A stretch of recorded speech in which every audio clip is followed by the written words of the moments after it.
Hello and welcome to another video. It is Tuesday night at about 10:30, maybe 10:45. I'm getting ready to go to bed after just doing my 3-hour teacher training session from 7 to 10. But first, I'm going to tell you what I learned. So, the way the class started was with a conversation about how finding misalignments between what may be our current perceptions or ways of thinking that we haven't really taken the time to explore more, finding the misalignment between those thoughts and our higher self or our true thoughts, so to speak. And it's in finding those differences between our holding patterns and what we truly desire that we can actually find change. So that can exist mentally if you've always had a perception in your family that the man is the wage earner of the family, for example.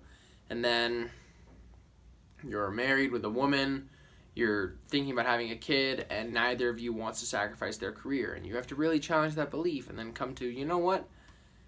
I don't really believe that it has to be the man anymore. And so then you get a life change from there. Or in yoga, it shows up where you're holding a certain pose a certain way, and you think you're doing it right. You think you have it right, but then being able to realize that you may actually have a certain part incorrect, and that could come from a really useful cue or even an adjustment from a teacher, then you can open up to a new area in the posture, which can then open up new areas within your own emotions or within your own mental state. Then after that, we dove into the yoga. So today or tonight, I learned the Sun B part of the C1 sequence. So the way it works is you go integration, you get people in their zone. Then you Sun A, start to flow a little bit, and then you go into Sun B, and that's where that's where it really starts to pick up. So there were a few things that were kind of important in this class, in the Sun B section of the class, and one of them was we were talking about chair pose, and talking about how people have different hip structures and hip alignments, and so it's important for them to have their own way of adapting the posture. It may not necessarily be true that they need to tuck their tailbone under or that they need to flare their tailbone out, because each person kind of has it different. I talked about some modifications for that as well. But one thing that came to mind for me was just watching all the Elliot Holt's deadlift videos that I've watched. I mean, learning so much about how he keeps his spine in check, there was a lot of correlation between what he teaches and what they were teaching in this class, and there are a lot of things missing on both ends that I'm happy to be able to integrate. One of the things they talked about as well in chair pose is protecting the neck. That's definitely something Elliot Holtz talks about. Chin in. I'm not going to pull a bar like this, and I'm not going to go into a chair pose like this. But I'll do it like that. I'll do both of those things like that. Another thing that we talked about was filler words in cueing. So is my filler word, by the way, if you didn't already know that. Sometimes I say as well. We use filler words to fill the empty space in between what we're saying. However, if we simply allow that empty space to sit there and be empty, it can actually add to the conviction of what it is that we're saying, so long as we can manage effective dictation, which is something that I am apparently struggling with. I'm trying to limit my filler words. Then we did core. So we did Sun B, and then we did core.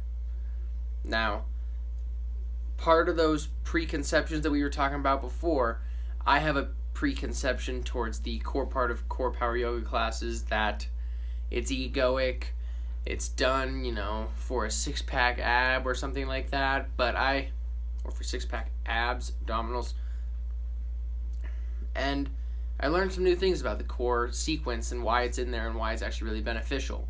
For one, people are coming for a workout, and it's nice to give them a good workout, and that's a key part of a workout. And it doesn't necessarily have to be a key part of a workout, but it's useful to strengthen your core.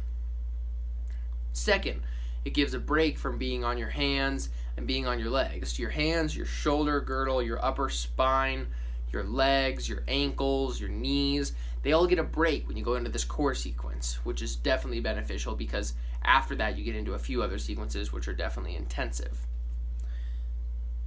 Also, in bicycle sit-ups, there's actually a benefit to your spine of getting that twist, that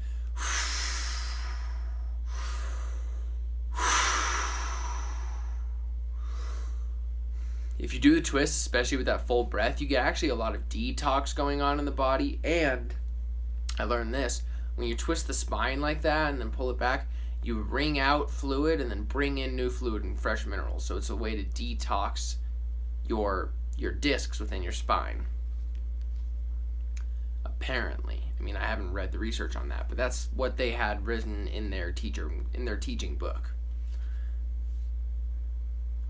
And in core, as a teacher, it's important to not just do physical cues. In the other parts of the flow, it's important to say breath, posture, cue, cue, cue. But in core, people kind of know what they're doing already, and there's not a lot of risk. Well, I won't say that, but people already know what they're doing. I was going to say there's not a lot of risk of injury, but there's definitely ways you can injure yourself doing these core movements associated with the low back. But we talked about the use of, like, the way I described it was cueing people for their energy as opposed to just cueing people for their structure. So saying things like, one that came to me today that I used when we were practicing one-on-one is, why are you here? Asking yourself, why am I here? In the middle of a core sequence says, I'm here, I don't know, maybe I'm here to fucking crush it. Maybe I'm here to love myself. Maybe I'm here to dive deeper into my presence. Maybe I'm here to go hard. Maybe I'm here to go hard so that I can detach from the Roger that is going hard, so that I can become more present as an observer of my own life. Asking a cue like that triggers people in their own mind to find the deep root that's bringing energy through them seems to really help in core. So I'm excited to be able to implement that. This was a great class. I was happy to have done it, and I'm happy to have shared this video with you. Peace.